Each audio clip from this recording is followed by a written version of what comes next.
Hari ini kita akan mulai dengan satu kelas bab yang kedua. Minggu lepas kita diajar untuk menjadi seorang ahli kerja metodis. Kita sudah ada idea. Dan hari ini kita belajar bagaimana kita boleh menjadi seorang ahli kerja dan juga bagaimana kita memahami pengakuan iman rasul. Okey, iman rasul. Kawan-kawan, kita perlu menghafal iman rasuli. Tiap-tiap minggu apabila kita menyertai kebaktian kita ada baca iman rasuli. Benarkah kamu dengar iman rasuli? Iman rasuli. Saya percaya kepada Allah, pencipta langit dan bumi. Aku percaya kepada Yesus Kristus, anaknya yang tunggal, Tuhan kami, yang digandung oleh Roh Kudus, dilahir oleh anak darah Maria, menderita di bawah Pontius Pilatus, disalibkan, mati dan dikuburkan. Pada hari ketiga bangkit, dia bangkit semula. Dia naik ke surga, duduk di sebelah kanan Allah Bapa, dan akan datang kembali untuk menghakimi yang hidup dan yang mati. Aku percaya kepada Roh Kudus, gereja sejagat kudus, persaudaraan saleh, pengampunan dosa, kebangkitan tubuh, dan hidup yang kekal. Amin. Okey? Boleh? Tiap-tiap minggu kita datang ada hafal ni kah? Masih ingat? Okey. Hari ini saya pernah pergi Isa kecil. Sembai mungkin boleh duduk sini bersama dengan Kak Maliana supaya kamu boleh lihat. Kamu boleh lihat. Nanti saya akan hantar lagi PPT dalam kita punya WhatsApp group dan juga rakaman video sama dengan minggu depan. Dan selepas kelas, ambil buku daripada saya. Saya mau kasih satu buku untuk kamu supaya kamu boleh belajar. Boleh ya? Datang, baik. Sama ada kawan boleh sama pacar.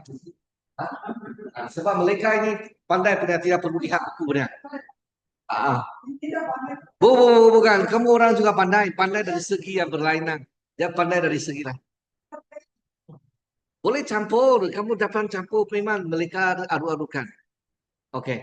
Tapi kamu orang kita pakai telinga dengan bagus. Kita orang guna mata baca dengan bagus.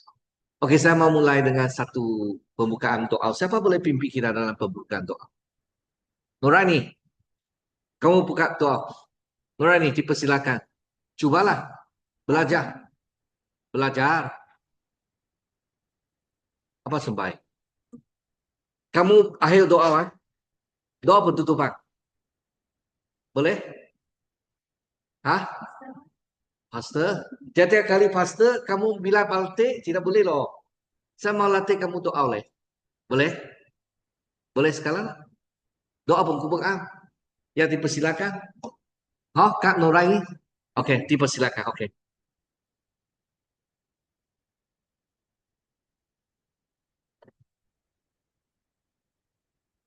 Cakap besar sikit kalau tidak dapat dengar.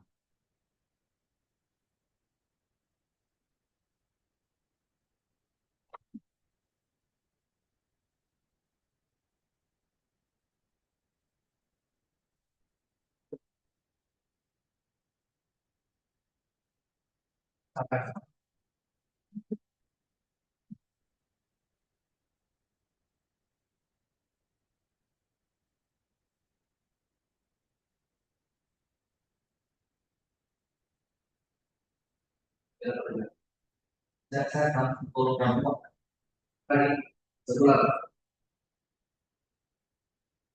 Bapak di surga, kami katakan pada hari ini, kami mau berangkat di mana? Ke akan kami memahami sesuatu dalam apa kita belajar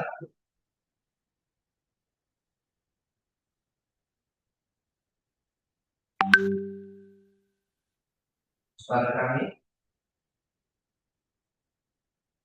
belajar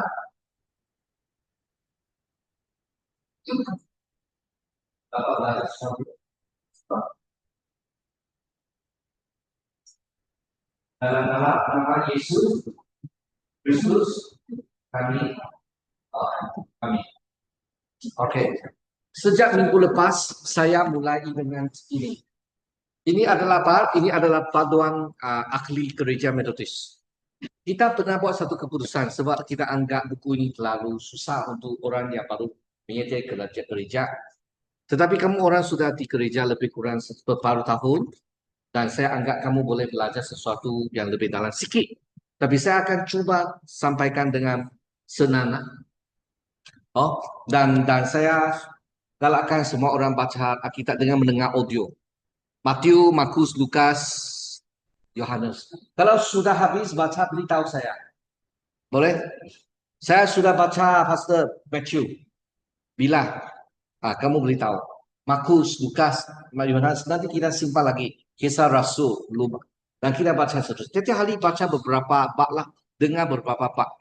Kalau hari ini 10 minit, 15 menit, esok teruskan.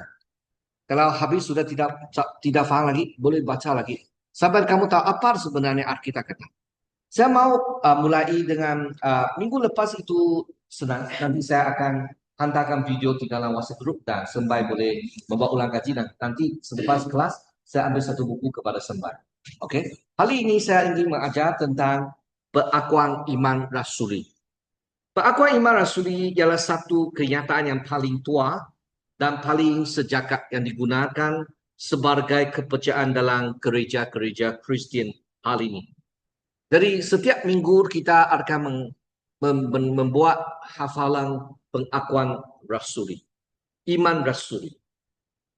Pengakuan iman rasuli maksudnya dia punya kandungan itu berdasar dari Alkitab, tapi membuat satu rumusan.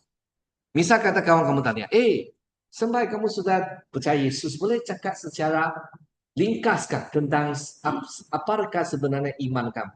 Kamu hafalinlah.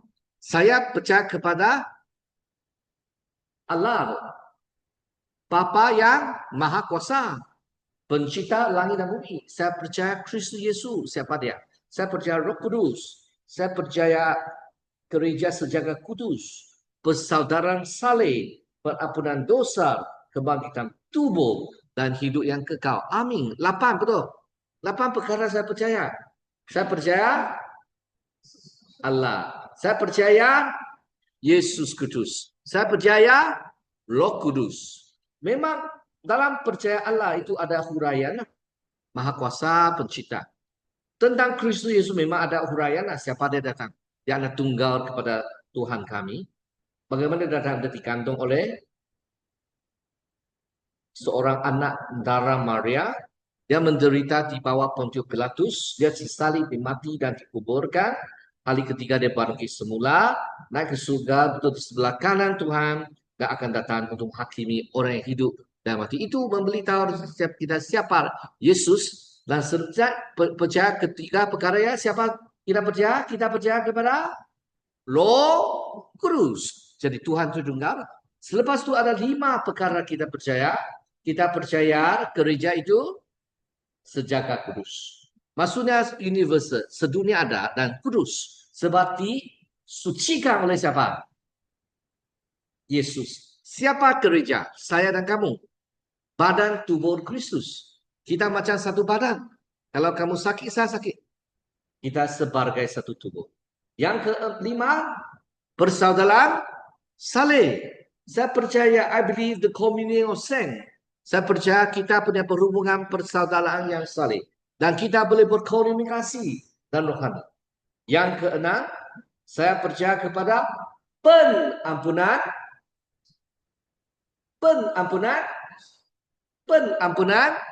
dosa. Dosa saya diampuni melalui daupat dan percaya di dalam Yesus Kristus. Ketujuh, saya percaya ke bangkitan tubuh. Maksudnya walaupun tubuh saya akan dikuburkan atau akan dipakarkan atau akan dipotong kasih kepada orang untuk buat eksperimen dan dibuang dalam laut, ditanam dalam pokok, tak apa. Satu hari Tuhan akan memberi kamu tubuh yang bangkit. Dan bersama dengan roh yang kamu ada bersama dengan Tuhan Yesus. Faham tak? Apabila kita meninggalkan dunia, kita punya roh bersama Tuhan. Tapi tubuh itu dikuburkan. Satu hari apabila Yesus Kristus datang, tubuh itu akan dibangkitkan bersama dengan roh yang bersama dengan Tuhan. Jadi kita akan menerima penghukuman. Kalau kita orang yang percaya Yesus akan pergi ke surga dan bumi yang baru. Kalau kamu percaya dengan iman yang sejati, yang betul-betul. Dan pada akhirnya Tuhan akan memkurniai kita hidup yang kekal. Hidup yang kekal maksudnya Yesus dalam jiwa saya dari satu sekarang sampai selama. 8 perkara. Boleh ulangi? Saya percaya kepada Allah. Kedua, aku percaya kepada Yesus Kristus. Yang ketiga, aku percaya kepada Roh Kudus. Aku percaya apa? Gereja Sejagat Kudus. Saya percaya persaudaraan saleh. Saya percaya pengampunan dosa. Saya percaya kebangkitan tubuh. Saya percaya kebangkitan hidup yang kekal. Itulah secara umumnya dalam apa yang kita percaya. Kawan-kawan, apabila seorang dibaptiskan ataupun seorang yang ditegurkan, kita perlu beritahu, adakah iman Rasul ini betul-betul iman kamu? Kamu percayai bukan dari segi intelek. Kamu percaya dengan hati yang dalam. Dan kamu akui dosa. Kamu bertaubat di hadapan Tuhan. Kawan-kawan, hari ini kita perkenalkan iman rasuli adalah untuk kita semua orang boleh hafal. Pernyataan iman. Dia merupakan ajaran penting para rasul dalam 8 perkara dalam 12 pasal. Yang pertama tentang Tuhan Bapa Allah. Aku percaya kepada Allah. Bukan surah 10. Aku percaya kepada Allah. Bapa yang maha kuasa pencipta langit dan bumi. Yang kedua, aku percaya kepada Yesus Kristus. Anaknya yang tunggal. Dan seterusnya. Yang ketiga, saya percaya kepada Roh Kudus. Itu Tuhan Tritunggal. Seterusnya ada 5 perkara lagi. Aku percaya kepada gereja sejagat Kudus. Yang kedua, yang kelima, saya percaya persaudaraan saleh. Yang keenam, saya percaya pengampunan dosa. Yang ketujuh, saya percaya kebangkitan tubuh. Yang terakhir, saya percaya hidup yang kekal. Satu, saya percaya kepada Tuhan Allah. Kedua, saya percaya Tuhan Yesus Kristus. Saya percaya Roh Kudus. Itu Tuhan Kristus. Yang keempat, saya percaya gereja sejagat kudus. Yang kelima, saya percaya persaudaraan saleh. Yang keenam, aku percaya pengampunan dosa. Yang ketujuh, aku percaya kebangkitan tubuh. Yang kedelapan, aku percaya kepada hidup yang kekal. Jadi ada 12 pasal ataupun 12 artikel. Jadi kawan-kawan, sekarang kita perlu tahulah ini dapat dampatkah untuk sini.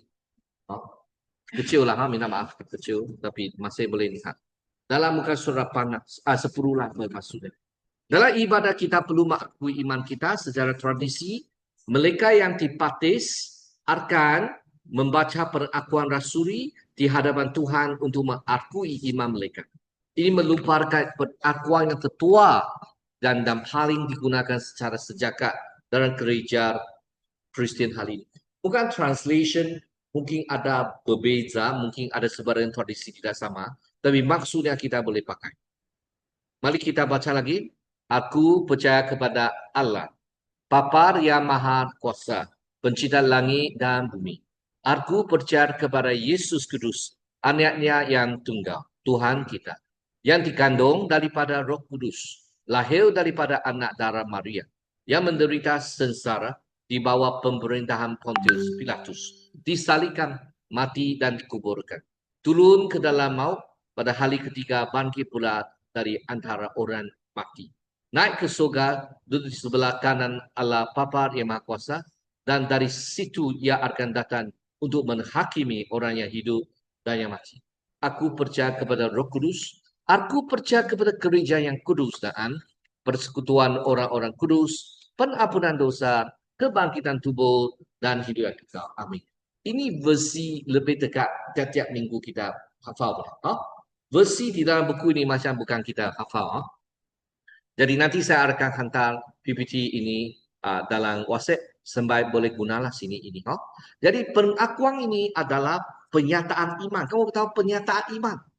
Maksudnya apabila orang tanya, kamu percaya apa? Oh, saya percaya Alkitab semua saya percaya. Oh, secara rumusan, oh iman Rasulia. Kita boleh cakap salah satu iman. Lagi kita ada iman pengakuan yang lain macam iman pengakuan Transitonia tentang Kristus. Lagi ada iman pengakuan Athanasia tentang Tuhan Tritunggal. Ini semua diakui dalam gereja Katolik juga.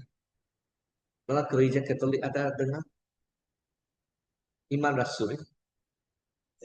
Oh, mungkin lupa sudahlah. Oke, tak apa. Ini memang semua Kristian, sama ada kamu Katolik, kamu Methodist, kamu Eastern Orthodox, semua kita terima. Oke, ini iman yang diterima secara umum oleh semua orang yang dipanggil Kristen. Mari kita mulai dengan fasa yang pertama, perkara yang pertama. Aku percaya kepada Allah, Bapa yang Maha Kuasa, penciptaan langit. Jadi apabila kita kata aku percaya, kita bukan sekadar setuju dalam arti, tetapi kita berkomitmen secara iman. Kamu tahu apa ialah iman? Iman adalah bukan saja pemikiran kamu faham atau setuju, tetapi kamu bersandar kepada apa yang kamu percaya. Misal kata, kamu percayai kereta itu boleh bawa kamu datang ke gereja sebab kamu pakai kereta. Tapi ada orang kata, dalam kereta ada bom. Adakah kamu akan naik kereta itu?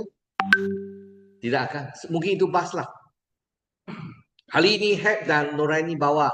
Kita selamat, kita terima, kita jalan. Betul? Sebab kita ada iman, ada Nuraini dan Hek. Betul? Kalau orang yang kamu tidak tahu, adakah kamu berani? Tidak. Sebab kamu tidak ada, langsung tidak ada keyakinan. Betul? Sampai betul? Kalau ada seorang yang tidak kamu tahu, kamu pun tidak mau minum, dia kasih itu dia minum. Nanti dia racunkan kamu. Ada pun sesuatu yang tidak betul terhadap kamu. Apabila sebaliknya, kalau kamu ada iman, kamu akan doa. Ini Tuhan yang dengar doa, saya akan doa.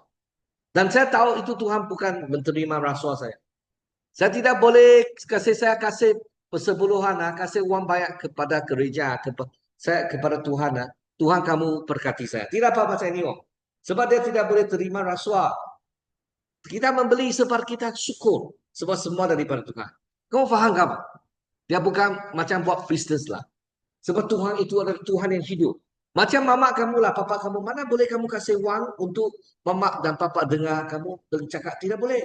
Saya kasih papa mama uang sebab saya kasih papa mama. Betul? Sebab anak sudah besar ada kurang kurang lebih pun ada kasih sikit mahal. Sebab dia hormati mama. Kalau hormati mama, dia kasih. Bukan panggil mama dengan saya. Itu tidak betul. Dia kasih saya sebab dia kasihi saya. Jadi apabila kita kata iman, itu adalah kita percaya dia siapa? Dia sini kata dia adalah Allah Maha yang kuasa. Dia bukan macam Allah Ting Lem, kamu tahu? Bukan ada kamu tahu Allah Ting Lem enggak? Ada Ting Lem apa kata? Dalam bahasa Malaysia? Lambu Aladin. Kamu tahu lambu Aladin enggak? Saya pasuk dia, pasuk enggak? Gosok dia, dia menjadi Tuhan keluar kepada kamu. Dia ada kamu panggil kamu Tuhan. Tuhan, apa kamu mau saya buat? Dia lebih berkuasa tapi dia panggil kamu Tuhan. Apa kamu sama? Saya mau KFC lah, makan KFC. Kasih saya KFC. Saya dapat KFC loh. Sama 100 juta dia kasih loh. Sama kereta mewah, rumah mewah kasih loh. Betul. Itu bukan Tuhan. Itu mana Tuhan ini hamba. Jadi apabila kita percaya Tuhan, Dia Tuhan, dia Tuhan, bukan saya Tuhan. Itu mesti kita faham. Lalu kalau dalam iman tradisi, kita mau kasih dia wang supaya dia dengan saya. Dia kasihi apa yang saya minta. Betul kah? Macam betul tradisional lah. Ataupun betul kah? Kita minta, saya datang sembah kamu, saya minta sesuatu daripada kamu. Tapi Tuhan itu bukan. Sebab dia macam papa yang maha kuasa. Kalau papa masuk apa? Boleh rasuah dia. Dia boleh. Boleh minta papa. Betul. Papa akan membeli ikut keperluan kamu. Dia tidak ikut kehendak kamu. Saya mau main ini handphone 10 jam. Boleh ya? Boleh ya papa? Hei papa boleh kah? Tidak boleh sebab papa ini adalah papa yang kasih. Ini papa. Papa dia ajar kita. Ada kala kita nakal. Betul. Perlu diberi hukuman sekilas. Betul papa. Dia homo papa. Saya homo papa. Ada kala terlalu nakal lah. Perlu kasih sedikit disiplin lah. Betul. Walaupun kebanyakan masa kita mau lemah lembut dengan dia, kasih sayang dia, tapi ada kala dia perlu rotan untuk disedarkan seperti hakikat kata. Dia ada kabur, dia ada peneru. Kita rotan dia macam sedar. Jadi kawan-kawan, apabila kita kata aku percaya, bukan sekadar setuju secara akal, tetapi kamu berkomitmen secara iman kepada Allah yang menyatakan dirinya kepada kita. Allah adalah setia ada dan pencipta segala sesuatu. Kita adalah ciptaannya dan kita berkewajiban mencari, mensembah dan taat kepadanya. Kemahakuasaan Allah berarti dia memiliki segala kuasa untuk melaksanakan kehendaknya. Allah adalah Bapa yang penkasih, yang memberi halal, menyediakan keperluan dan menyelamatkan kita. Allah menciptakan segala sesuatu daripada tiada dan segala ciptaannya adalah baik. Dia memberi halal dan menyediakan semua ciptaan.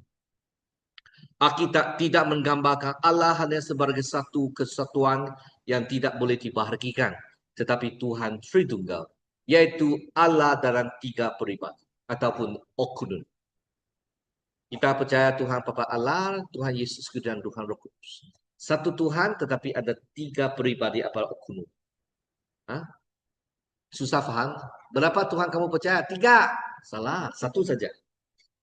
Satu ada tiga peribadi yang distinct.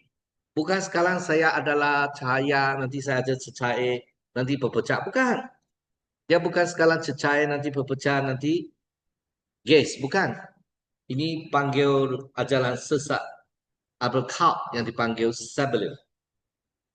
Dia bukan tiga muka. Sekarang dia papa, nanti dia pengetua, nanti dia suami. Bukan. Dia adalah berlainan. Distinct. Tapi adalah satu. Maksudnya keluarga kamu ada berapa? Satu saja. Tapi ada berapa pribadi? 5. Berapa keluarga yang saya ada? Saya satu saja. Betul. Kebanyakan orang kita satu lah. Ada orang ada 2, ada 3. Tapi saya ada satu lah. Kamu pun satu saja. Betul. Tapi ada berapa pribadi lah. Betul. Macam yang sama dengan saya ada 5 pribadi. 3 anak. 2 lelaki, 1 perempuan. Saya 1 lelaki, 2 perempuan. Macam mana contoh lah. Jadi kawan-kawan, apa yang kita perlu percaya ialah Allah itu adalah Maha Kuasa. Adalah Bapa yang Maha Kuasa. Pencipta langit dan bumi. Dia mencipta sesuatu dari tidak ada sampai ada. Kita ada satu frasa Latin dipanggil creatio ex nihilo. Penciptaan dari sesuatu yang tiada. Dari tiada. Tuhan mencipta sesuatu yang tiada. Kita orang manusia dia pencipta sesuatu dari ada sampai ke ada. Betul kan? Kalau macam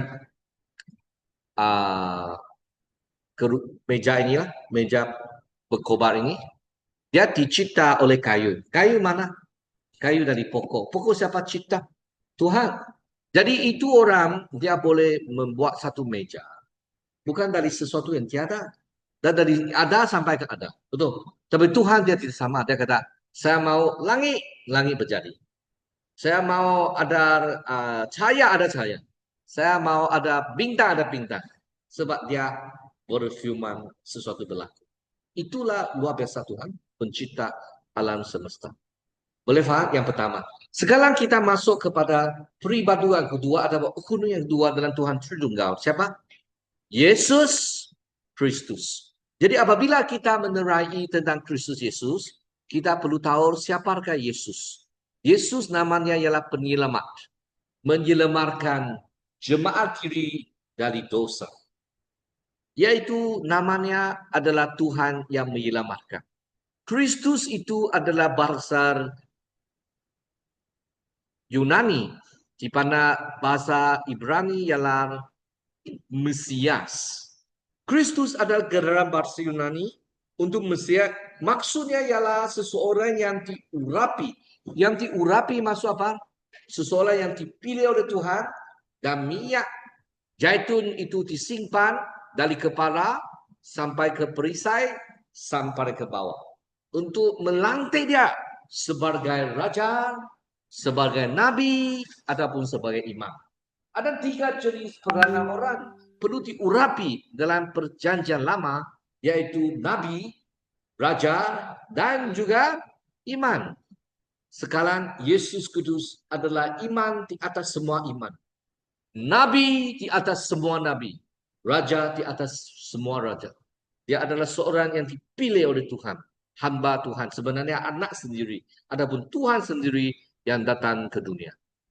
Pribadi yang kedua adalah ukun yang kedua dalam Tuhan Tritunggal.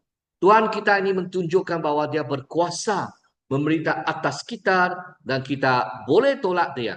Betul? Anak tunggal Allah. Yang kedua, kelahiran dia mukjizat. Betul? Bagaimana kamu dilahirkan? Papa dan mama kawin dan mereka melahirkan anak kita. Kita sebagai anak. Tapi Yesus Kudus punya papa dan mama secara manusia tidak pernah berkawin dan tetapi Yesus sudah ada dalam kandung anak darah Maria. Mengapa? Sebab kuasa Tuhan ada di dalam pada anak Maria, anak darah Maria, supaya dia tidak pernah disentuh oleh apa-apa lelaki, tapi kuasa Roh Kudus membeli gandong kepada dia. Ini mentegaskan bahawa Yesus Kudus itu benar-benar manusia, tetapi juga benar-benar Allah. Betul? Dia tanpa dosa, dia tidak mewarisi dosa asal seperti saya dan kamu. Kita ada mewarisi dosa asal sejak Adam. Betul? Tapi Yesus Kristus tidak ada. Dia Tuhan. Dia datang ke dunia. Tapi apa dia buat? Dia memang menyembah berita kerajaan surga. Tetapi dia diterita. Dia dikubur. Dan dia dimatikan. Mengapa? Mengapa? Sebab dalam perjanjian lama kata, kalau orang perlu memperoleh penampunan dosa, darah mesti dicurahkan. Yesus Kudus sebab kasih yang mencurahkan dosa, mencurahkan darah untuk mengampuni dosa saya dan kamu. Dan kawan-kawan, Yesus diakhiri oleh Pontius Pilatus, pemerintah Roman, dan dihukum salib. Walaupun Pilatus tahu dia tidak bersalah, penyaliban adalah hukuman yang kejam bagi penjara yang berat.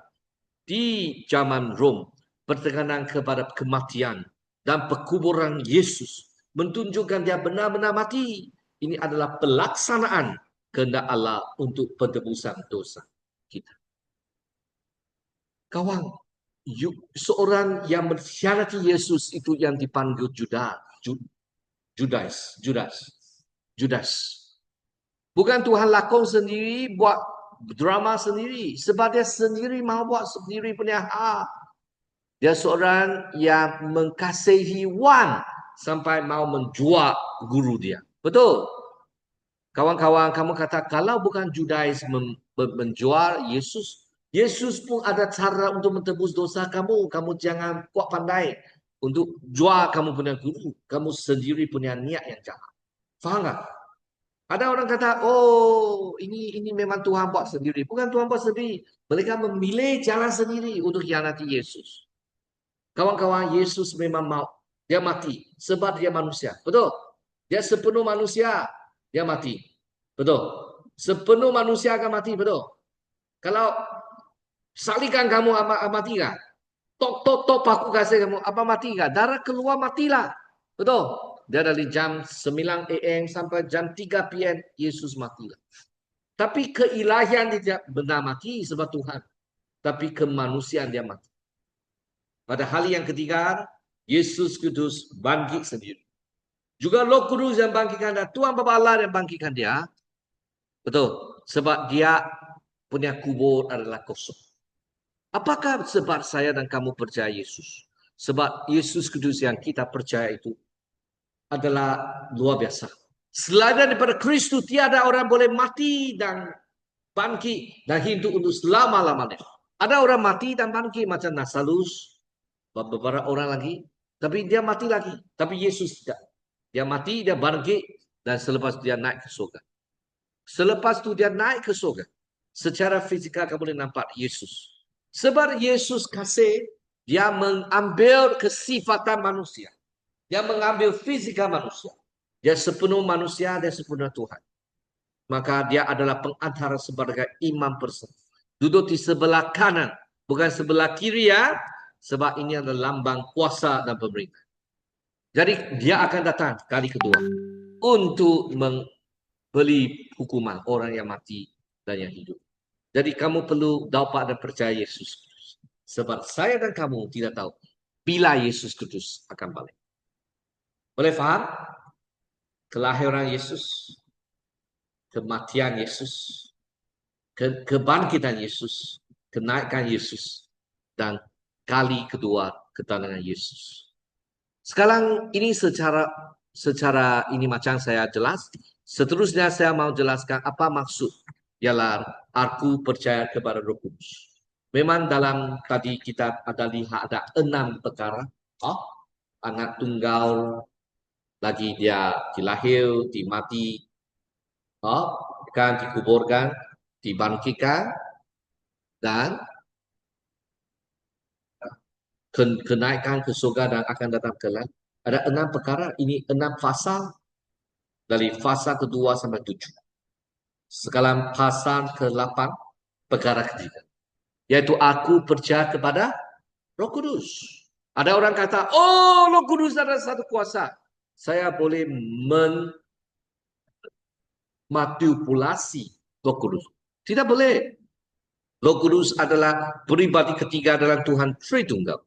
Roh Kudus adalah Tuhan. Selepas penciptaan oleh Bapa, kita lihat pentubusan oleh anak Kristus. Sekarang kita lihat penciptaan baru oleh Roh Kudus. Kita orang yang dosa. Tetapi Roh Kudus bekerja di antara kita dan membawa kita pembaharuan hati. Jadi gereja ini adalah komuniti yang baru. Yesus Kristus ampun dosa kita. Roh Kudus memberi perhidupan yang baru kepada kita. Menjanjikan kebangkitan. Satu eksistensi yang baru. Hidup yang kekal. Yaitu Yesus Kristus hidup dalam jiwa saya. Fikiran saya, keinginan saya berubah. Dan saya pernah cakap satu cerita lah. Ada seorang, dia pandai menjaga satu babi. Babi itu memang suka kotor lah. Tapi dia bawa dia cuci badan, kasih dia pakai baju, kasih dia mandi, kasih dia perfume, kasih dia ting tong dan sebagainya.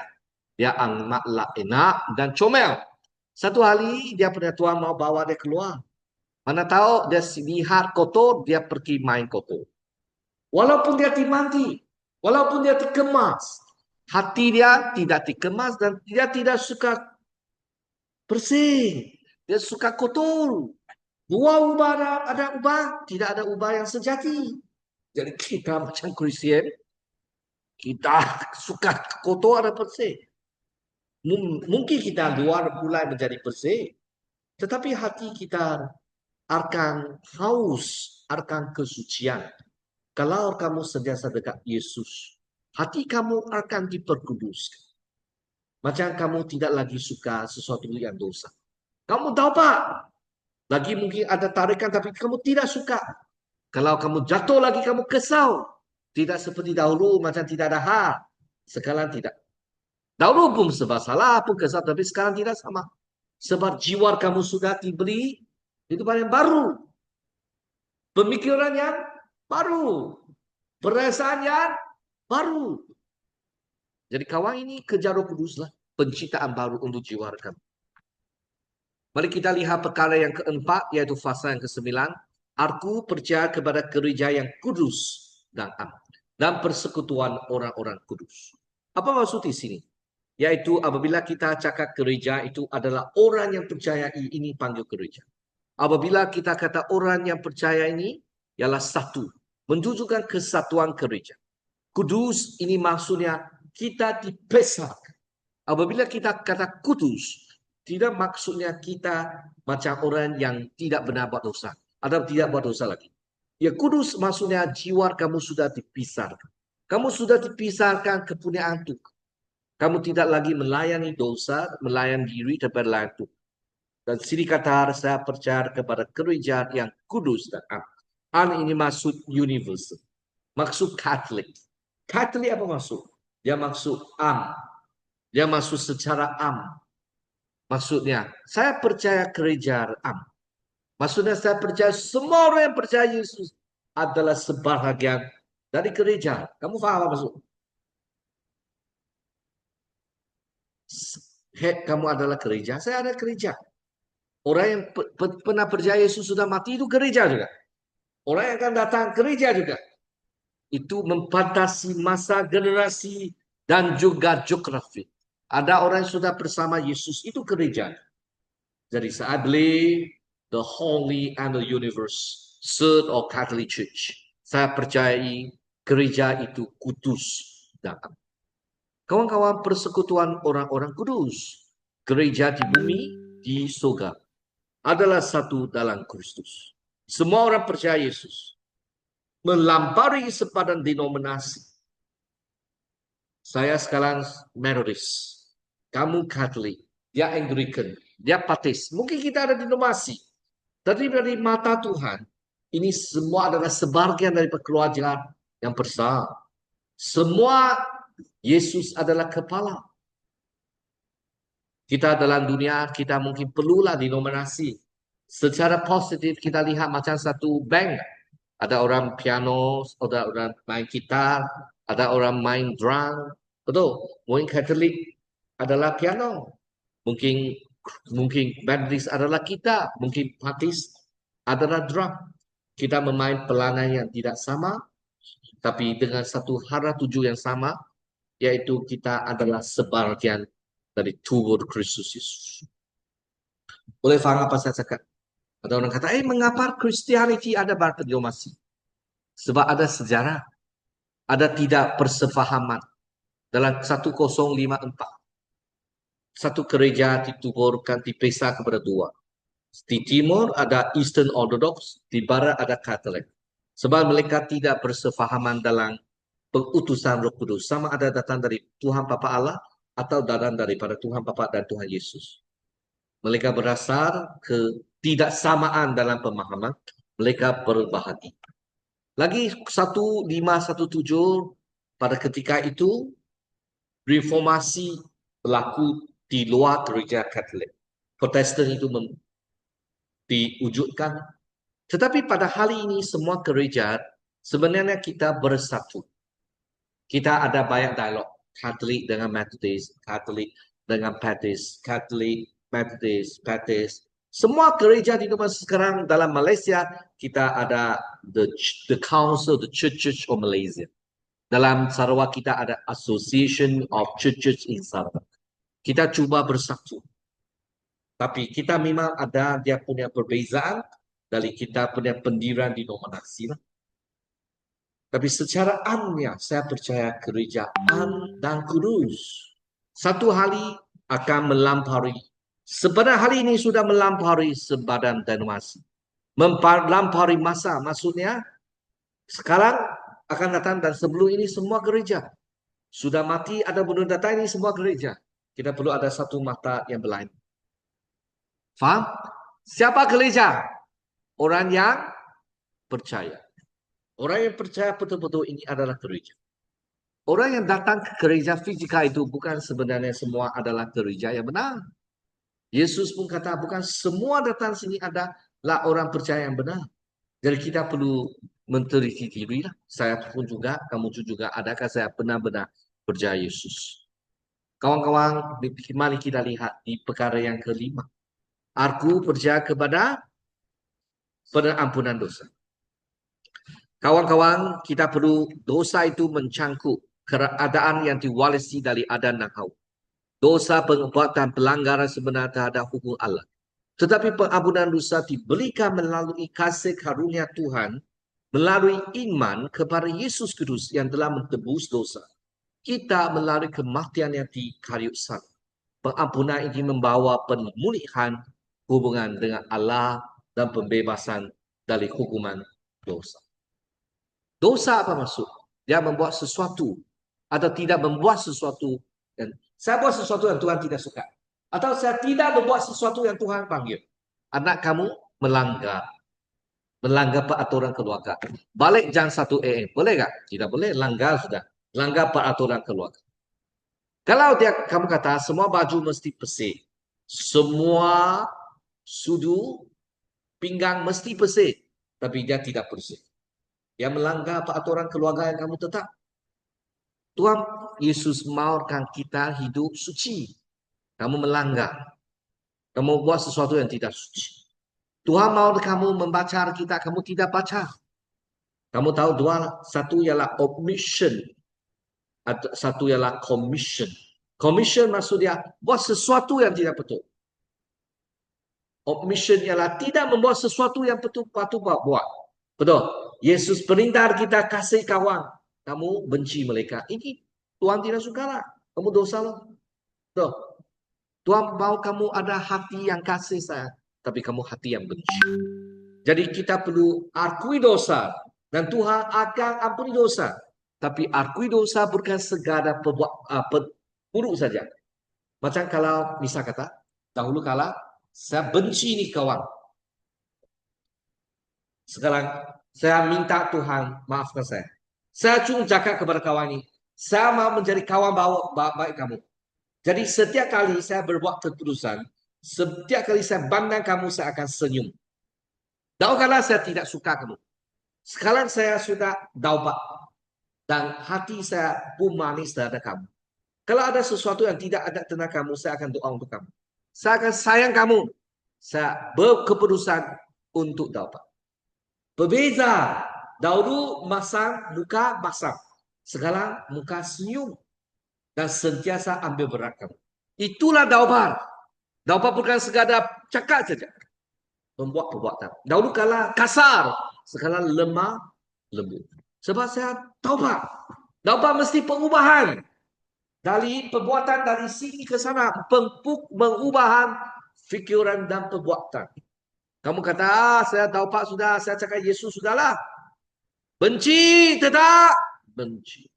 Itu bukan taubat. Itu munafik. Kamu tahu kan? Janganlah. Kalau kita akui dosa, kamu sudah salah sudah, kamu cepat-cepat ubah kamu punya perangai. Itu adalah taubat yang sejati. Jadi kawan-kawan, marilah kita lihat perkara yang ke-11. Selepas Tuhan juga, selepas gereja dan selepas pengampunan dosa, perkara ke-6 yaitu pasal yang ke-11 adalah menyentuh tentang perkara apa? Tentang aku percaya kepada kebangkitan tubuh. Manusia ada satu badan yang akan tua. Apabila masa kita kecil, kulit sangat licin. Betul? Tapi sampai tua, itu menjadi kasar. Dahulu kita sangatlah comel. Betul? Tapi sampai sama tua, kamu sangat mulia. Sebab kita ada rambut yang putih. Muka yang kasar. Sebetul. Kawan-kawan, kita macam orang tua itu KFC lah. Menjadi orang tua. Dan kamu cakap, ayah, saya tidak lagi. Dah. Saya sudah tua lele. Betul. Tapi kawan-kawan, walaupun tubuh badan kita akan tua, satu hari demi satu akan tidak seperti cantik dan handsome sebelum ini. Tapi tak apa, Kristian kita ada harapan. Sebab kita percayai, tubuh kita akan bangkit. Dan apa lebih enak? Ialah Tuhan akan bawa kita kepada surga yang baru dan bumi yang baru. Roh memang bersama dengan Yesus apabila kamu meninggalkan dunia. Badan kamu mungkin dikuburkan, badan kamu mungkin diapikan, badan kamu mungkin didemarkan, membuat eksperimen, mempandu orang, dan nanti ditanam. Kamu tahu kan? Ibadah mentanam tubuh badan. Saya pertama kali dengar. Beberapa ini. Ada orang dia buang dalam laut. Dia kata jangan ingat saya. Buang dalam laut saja. Di mana cuaca pun oke kamu pernah berkuburan. Tapi yang penting roh kamu bersama Yesus. Tubuh badan yang bangkit itu akan dikurniai kepada orang yang benar-benar percaya Yesus. Dan kita akan memperolehi tubuh badan yang bangkit. Haleluya.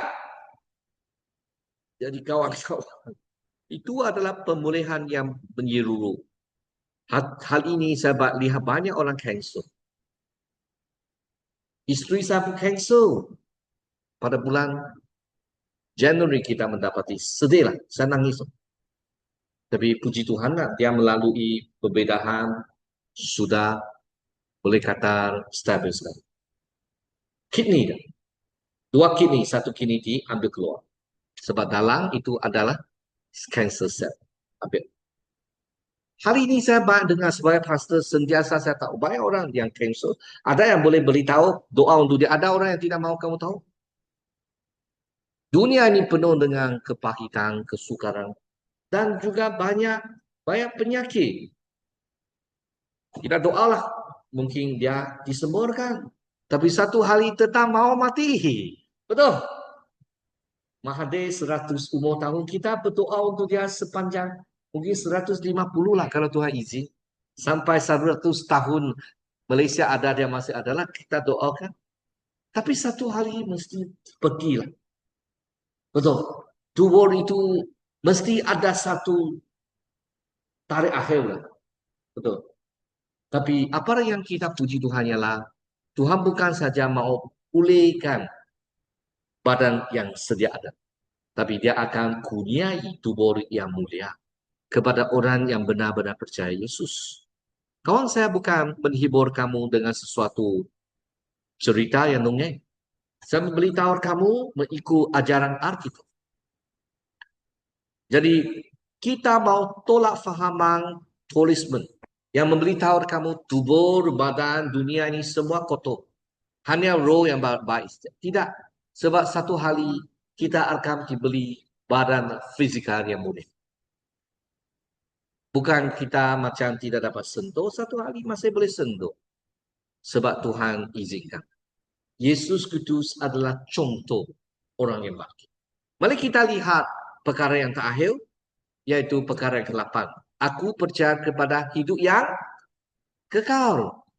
Hidup kekal adalah tujuan utama Allah dalam penciptaan manusia.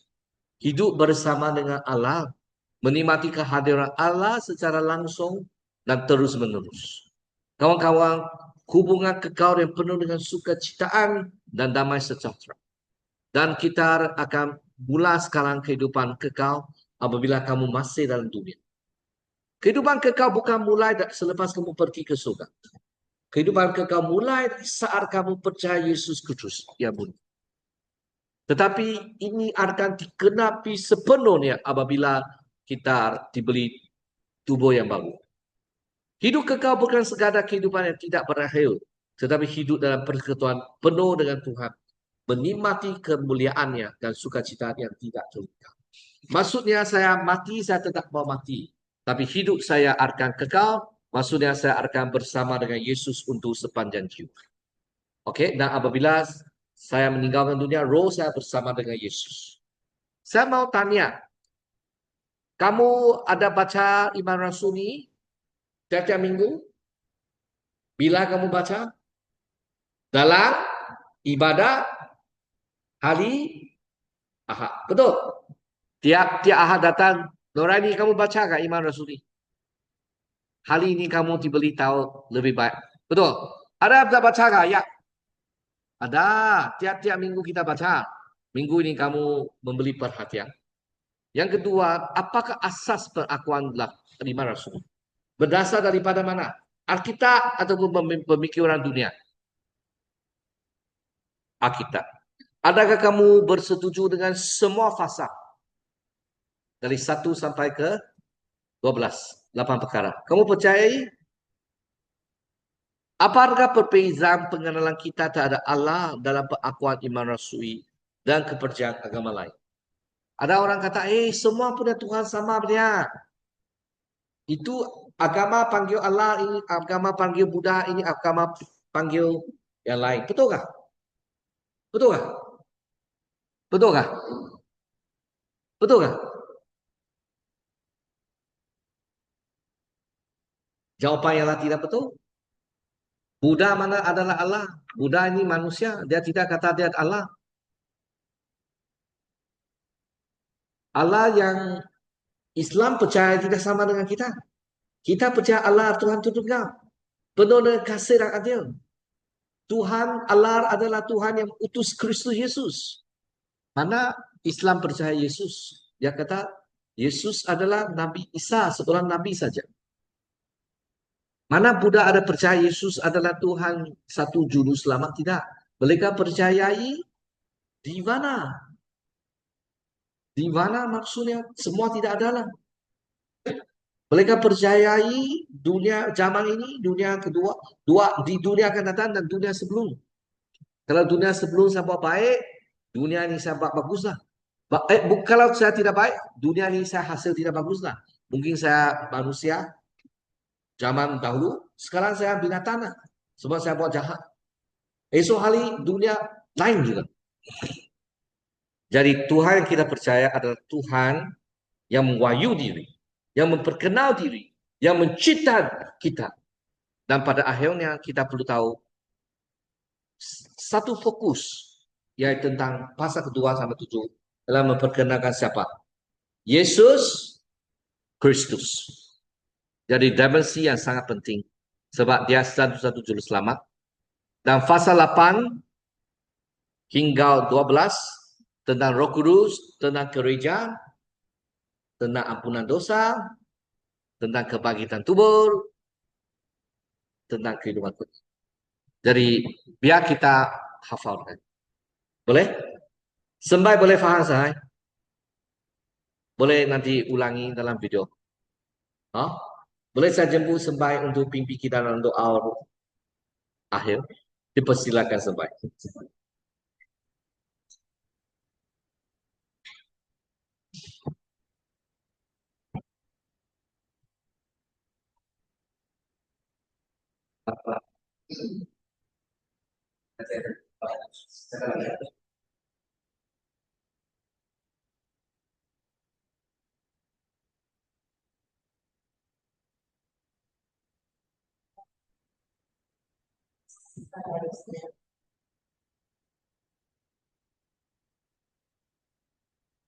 Amin. Amin. Oke.